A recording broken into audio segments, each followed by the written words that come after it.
hộp lươn đây ơi, mày đây pí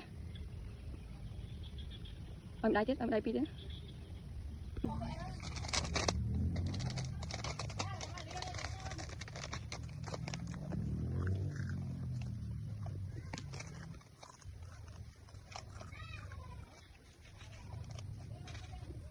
Wow.